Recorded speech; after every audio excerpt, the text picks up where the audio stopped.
Galileo Galilei's parents were Vincenzo Galilei and Giulia Ammanati.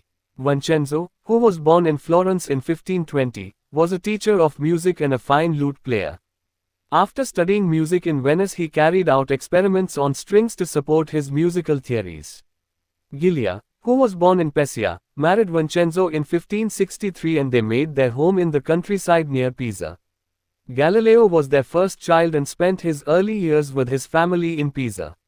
In 1572, when Galileo was 8 years old, his family returned to Florence, his father's hometown. However, Galileo remained in Pisa and lived for 2 years with Muzio Tebaldi, who was related to Galileo's mother by marriage. When he reached the age of 10, Galileo left Pisa to join his family in Florence, and there he was tutored by Jacopo Borghini. Once he was old enough to be educated in a monastery, his parents sent him to the Camaldolese monastery at Vallombrosa, which is situated on a magnificent forested hillside 33 kilometers southeast of Florence. The Camaldolese order was independent of the Benedictine order, splitting from it in about 1012. The order combined the solitary life of the hermit with the strict life of the monk, and soon the young Galileo found this life an attractive one. He became a novice, intending to join the order, but this did not please his father, who had already decided that his eldest son should become a medical doctor. Vincenzo had Galileo return from Vallombrosa to Florence and give up the idea of joining the Camaldolese order. He did continue his schooling in Florence, however, in a school run by the Camaldolese monks. In 1581, Vincenzo sent Galileo back to Pisa to live again with Muzio Tebaldi and now to enroll for a medical degree at the University of Pisa. Although the idea of a medical career never seems to have appealed to Galileo, his father's wish was a fairly natural one, since there had been a distinguished physician in his family in the previous century. Galileo never seems to have taken medical studies seriously, attending courses on his real interests, which were in mathematics and natural philosophy. His mathematics teacher at Pisa was Filippo Fantoni, who held the chair of mathematics. Galileo returned to Florence for the summer vacations and there continued to study mathematics. In the year 1582–83, Ostilio Ricci, who was the mathematician of the Tuscan court and a former pupil of Tartaglia, taught a course on Euclid's Elements at the University of Pisa, which Galileo attended. During the summer of 1583, Galileo was back in Florence with his family and Vincenzo encouraged him to read Galen to further his medical studies. However, Galileo, still reluctant to study medicine, invited Ricci, also in Florence where the Tuscan court spent the summer and autumn, to his home to meet his father. Ricci tried to persuade Vincenzo to allow his son to study mathematics, since this was where his interests lay. Certainly Vincenzo did not like the idea and resisted strongly, but eventually he gave way a little and Galileo was able to study the works of Euclid and Archimedes from the Italian translations which Tartaglia had made. Of course, he was still officially enrolled as a medical student at Pisa, but eventually, by 1585, he gave up this course and left without completing his degree. Galileo began teaching mathematics, first privately in Florence and then during 1585–86 at Siena, where he held a public appointment. During the summer of 1586 he taught at Vallombrosa, and in this year he wrote his first scientific book, The Little Balance, La Balancetta, which described Archimedes' method of finding the specific gravities, that is the relative densities, of substances using a balance. In the following year he traveled to Rome to visit Clavius, who was professor of mathematics at the Jesuit Collegio Romano there. A topic which was very popular with the Jesuit mathematicians at this time was centers of gravity, and Galileo brought with him some results which he had discovered on this topic. Despite making a very favorable impression on Clavius, Galileo failed to gain an appointment to teach mathematics at the University of Bologna. After leaving Rome, Galileo remained in contact with Clavius by correspondence, and Guidobaldo del Monte was also a regular correspondent. Certainly the theorems which Galileo had proved on the centers of gravity of solids, and left in Rome, were discussed in this correspondence. It is also likely that Galileo received lecture notes from courses which had been given at the Collegio Romano, for he made copies of such material which still survive today. The correspondence began around 1588 and continued for many years. Also in 1588 Galileo received a prestigious invitation to lecture on the dimensions and location of hell in Dante's Inferno at the Academy in Florence. Fantoni left the chair of mathematics at the University of Pisa in 1589 and Galileo was appointed to fill the post, although this was only a nominal position to provide financial support for Galileo. Not only did he receive strong recommendations from Clavius, but he also had acquired an excellent reputation through his lectures at the Florence Academy in the previous year. The young mathematician had rapidly acquired the reputation that was necessary to gain such a position, but there were still higher positions at which he might aim. Galileo spent 3 years holding this post at the University of Pisa, and during this time he wrote the Motu, a series of essays on the theory of motion which he never published. It is likely that he never published this material because he was less than satisfied with it, and this is fair, for despite containing some important steps forward, it also contains some incorrect ideas. Perhaps the most important new ideas which the Motu contains is that one can test theories by conducting experiments. In particular, the work contains his important idea that one could test theories about falling bodies using an inclined plane to slow down the rate of descent. In 1591, Vincenzo Galilei, Galileo's father, died, and since Galileo was the eldest son, he had to provide financial support for the rest of the family and in particular have the necessary financial means to provide dowries for his 2 younger sisters. Being professor of mathematics at Pisa was not well paid, so Galileo looked for a more lucrative post. With strong recommendations from Guidobaldo del Monte, Galileo was appointed professor of mathematics at the University of Padua, the University of the Republic of Venice, in 1592 at a salary of 3 times what he had received at Pisa. On the 7th of December 1592 he gave his inaugural lecture and began a period of 18 years at the university, years which he later described as the happiest of his life. At Padua his duties were mainly to teach Euclid's geometry and standard, geocentric, astronomy to medical students, who would need to know some astronomy in order to make use of astrology in their medical practice. However, Galileo argued against Aristotle's view of astronomy in natural philosophy in 3 public lectures he gave in connection with the appearance of a new star, now known as Kepler's supernova, in 1604. The belief at this time was that of Aristotle, namely that all changes in the heavens had to occur in the lunar region close to the Earth, the realm of the fixed stars being permanent. Galileo used parallax arguments to prove that the new star could not be close to the Earth. In a personal letter written to Kepler in 1598, Galileo had stated that he was a Copernican believer in the theories of Copernicus. However, no public sign of this belief was to appear until many years later. At Padua, Galileo began a long-term relationship with Maria Gamba, who was from Venice, but they did not marry, perhaps because Galileo felt his financial situation was not good enough.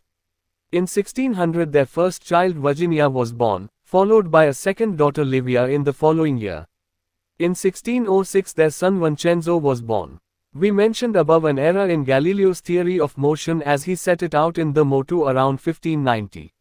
He was quite mistaken in his belief that the force acting on a body was the relative difference between its specific gravity and that of the substance through which it moved. Galileo wrote to his friend Paolo Serpi, a fine mathematician who was consultor to the Venetian government, in 1604, and it is clear from his letter that by this time he had realized his mistake.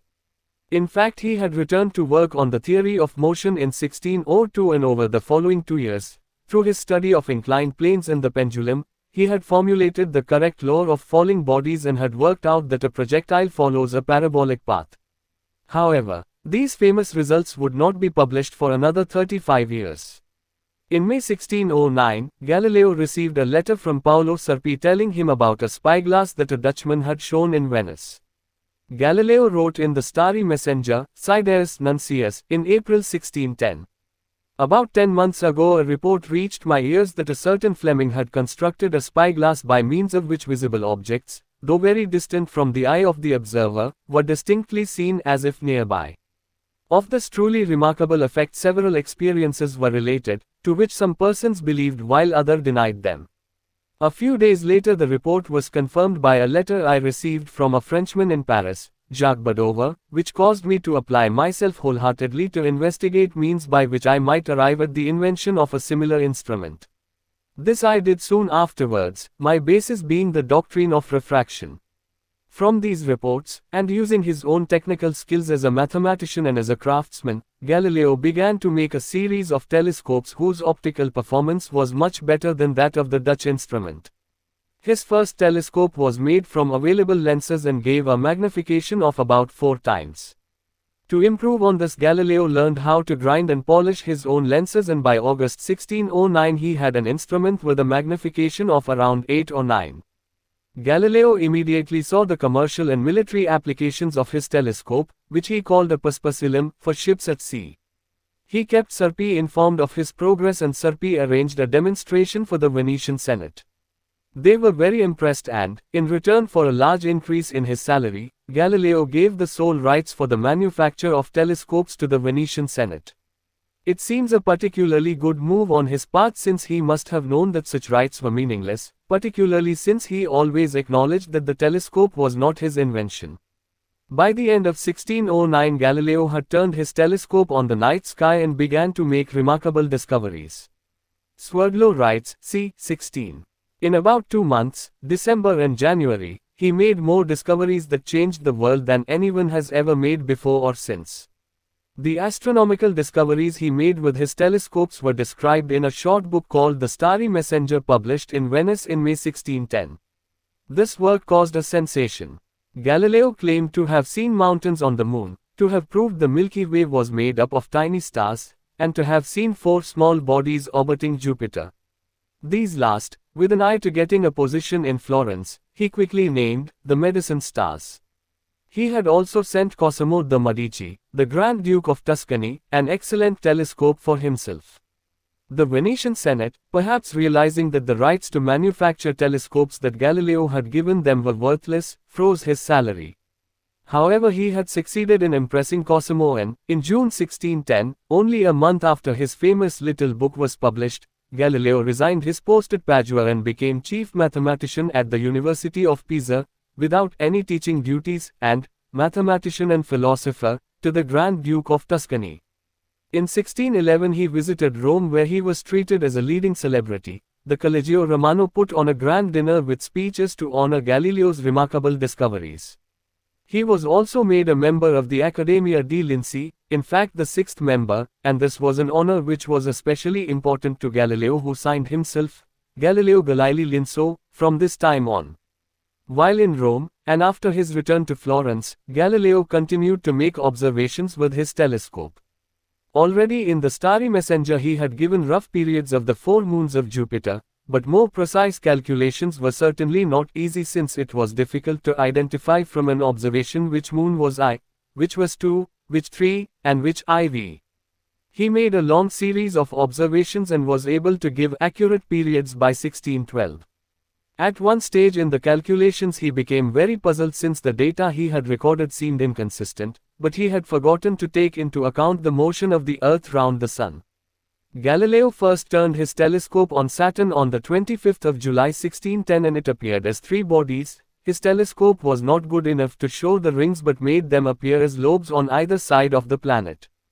Continued observations were puzzling indeed to Galileo, as the bodies on either side of Saturn vanished when the ring system was edge-on.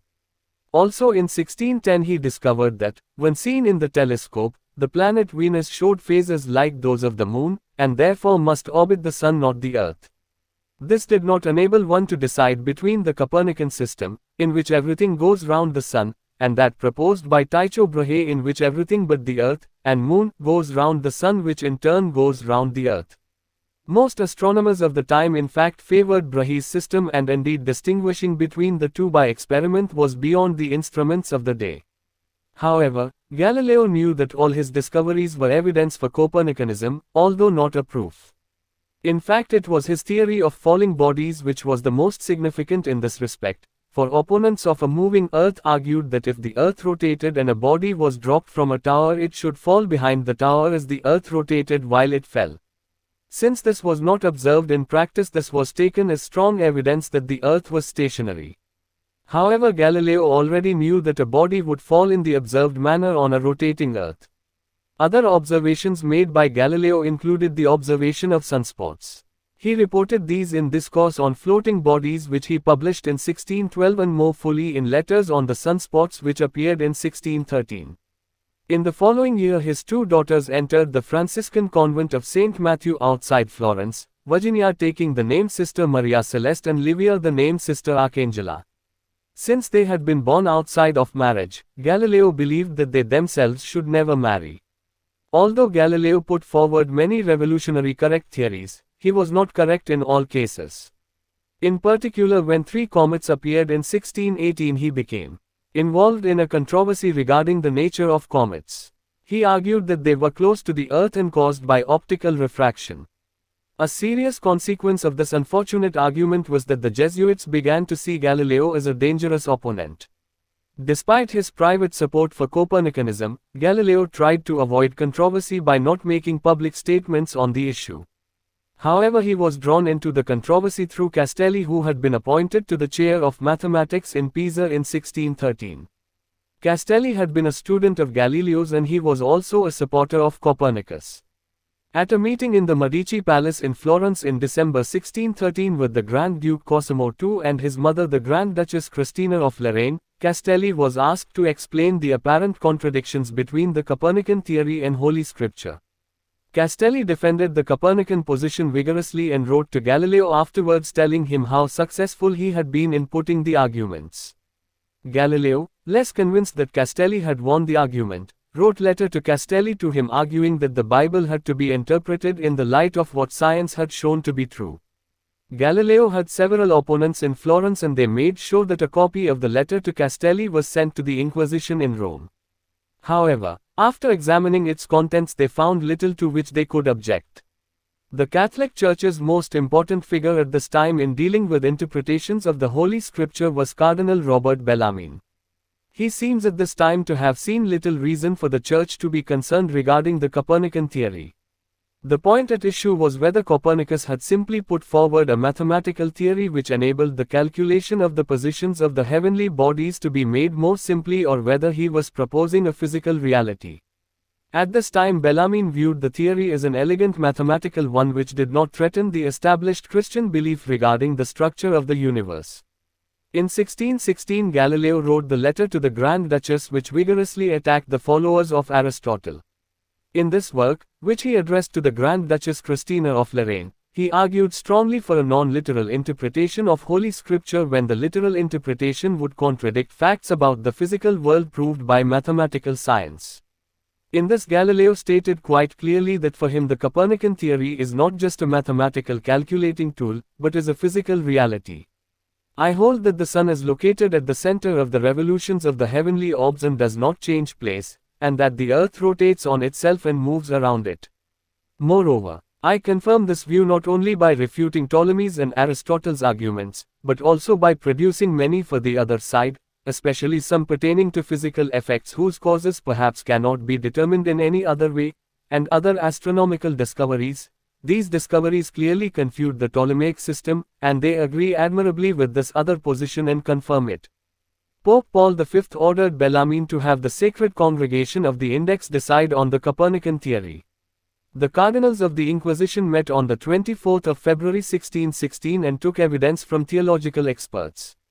They condemned the teachings of Copernicus, and Bellarmine conveyed their decision to Galileo, who had not been personally involved in the trial. Galileo was forbidden to hold Copernican views, but later events made him less concerned about this decision of the Inquisition. Most importantly, Maffeo Barberini, who was an admirer of Galileo, was elected as Pope Urban VIII. This happened just as Galileo's book Il Saggiatore te Assai was about to be published by the Accademia di Lincei in 1623, and Galileo was quick to dedicate this work to the new pope. The work described Galileo's new scientific method and contains a famous quote regarding mathematics. Philosophy is written in this grand book, the universe, which stands continually open to our gaze.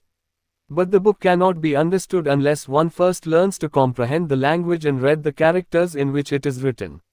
It is written in the language of mathematics, and its characters are triangles, circles, and other geometric figures without which it is humanly impossible to understand a single word of it. Without these, one is wandering in a dark labyrinth. Pope Urban VIII invited Galileo to papal audiences on 6 occasions and led Galileo to believe that the Catholic Church would not make an issue of the Copernican theory. Galileo, therefore, decided to publish his views, believing that he could do so without serious consequences from the Church. However, by this stage in his life, Galileo's health was poor with frequent bouts of severe illness, and so even though he began to write his famous dialogue in 1624, it took him 6 years to complete the work. Galileo attempted to obtain permission from Rome to publish the dialogue in 1630, but this did not prove easy.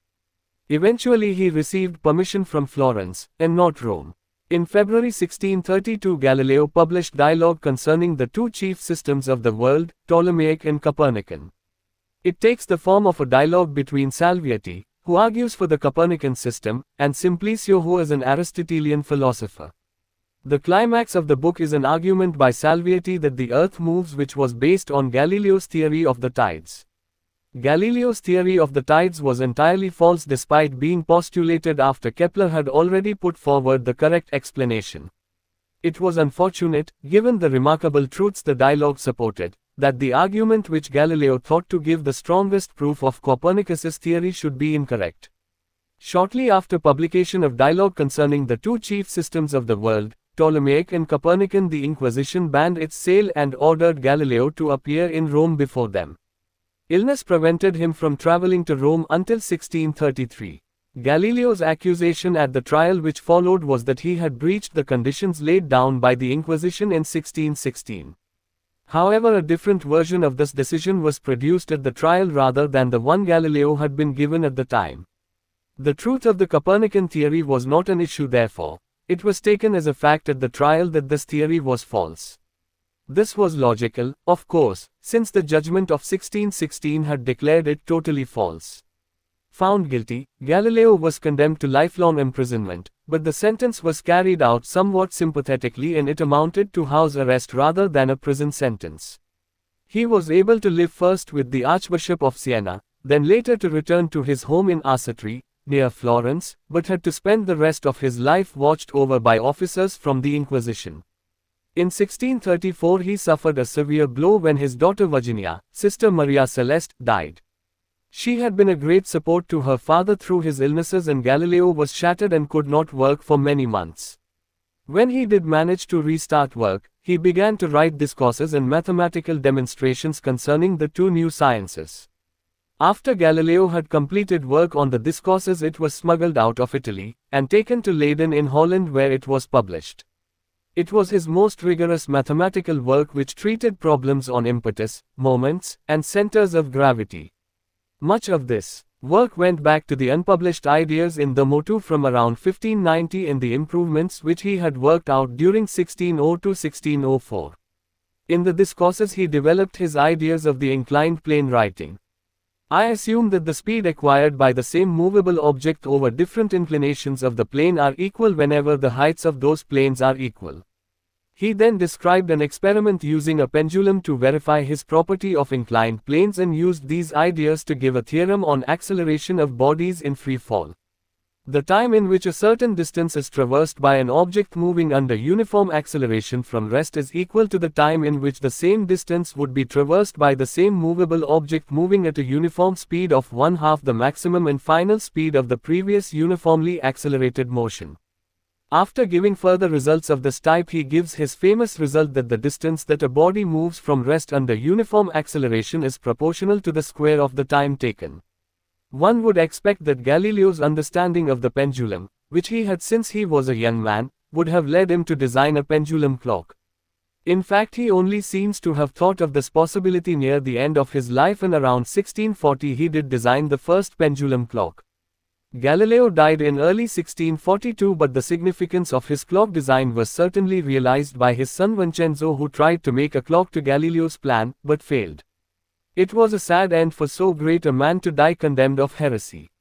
His will indicated that he wished to be buried beside his father in the family tomb in the Basilica of Santa Croce, but his relatives feared, quite rightly, that this would provoke opposition from the church. His body was concealed and only placed in a fine tomb in the church in 1737 by the civil authorities against the wishes of many in the church. On the 31st of October 1992, 350 years after Galileo's death, Pope John Paul II gave an address on behalf of the Catholic Church in which he admitted that errors had been made by the theological advisors in the case of Galileo. He declared the Galileo case closed, but he did not admit that the Church was wrong to convict Galileo on a charge of heresy because of his belief that the Earth rotates round the Sun.